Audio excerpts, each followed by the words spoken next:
এইখানে যেখানে দাঁড়িয়ে আমি কথা বলছি, এখান থেকে যদি একটু জোরে ঢিল ছোড়া যায় আন্তর্জাতিক বিমানবন্দরের রানওয়েতে গিয়ে পড়বে, এমন একটি জায়গায় আমরা আজকে এখানে দাঁড়িয়ে রয়েছি।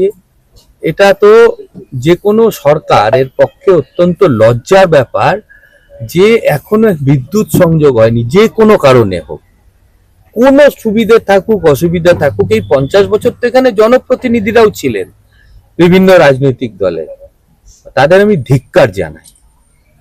আমার মুখ্যমন্ত্রী কালকে এই খবরটি দেখার পরে উনি নির্দেশ দিয়েছেন আমাকে যে এসে এই আপনারাই দেখিয়েছিলেন বাড়িঘরেরও কি অবস্থা হয়ে আছে, এসে সেই পরিবারের সাথে দেখা করতে, তাদের পাশে দাঁড়াতে। এটা তো জনপ্রতিনিধি হিসেবে আমাদের কর্তব্য। আর আমার মানবদরদী মুখ্যমন্ত্রী উনি প্রথম দিন থেকে যেভাবে মানুষের পাশে থেকে মানুষের কাজ করার নির্দেশ দিয়েছেন, আমরা সেটাই পালন করছি। তো আজকে আমি এসে কথা বলে জানলাম এই পরিবারটি অত্যন্ত দারিদ্র্যের মধ্যে রয়েছে।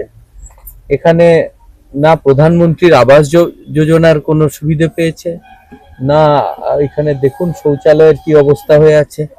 যেখানে কেন্দ্রীয় সরকার আবাস যোজনার টাকা দিচ্ছে, শৌচালয়ের টাকা দিচ্ছে, সেই টাকাগুলি এই গত 15 বছর ধরে তৃণমূল সরকার খেয়ে নিয়েছে। সেই টাকাগুলি সাইফন করা হয়েছে, যখন হিসাব চাওয়া হয়েছে তখন সেগুলো নিয়ে রাজনীতি করেছে।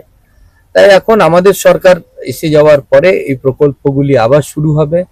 এরা অত্যন্ত সাধারণ পরিবার। আমি ওই জন্য সবাইকে বলেছি, আমার দলীয় যারা সঙ্গীরা আছেন, আপনি এখানে আসেন, সঙ্গীরা আছেন, দিদির সাথে কথা বলে অন্নপূর্ণা যোজনার ফর্ম ফিল আপ শুরু হয়ে গেছে, সেটাও করিয়ে দিতে, এবং আমাদের আবাস যোজনার থেকে শুরু করে সুলভ শৌচালয়, যা যা আমরা মাননীয় নরেন্দ্র মোদীজি যা যা মানুষের কাছে মানুষের সুবিধার্থে যা যা সেবা পৌঁছে দিয়েছে সেগুলো যাতে পৌঁছে যায়। এবং এটি খালি বিচ্ছিন্নভাবে আমি এই পরিবারের জন্য বলছি না, আমার বিধানসভা ক্ষেত্রে প্রত্যেকটি পরিবারের পাশে আমি এইভাবে দাঁড়ানোর অঙ্গীকার করছি।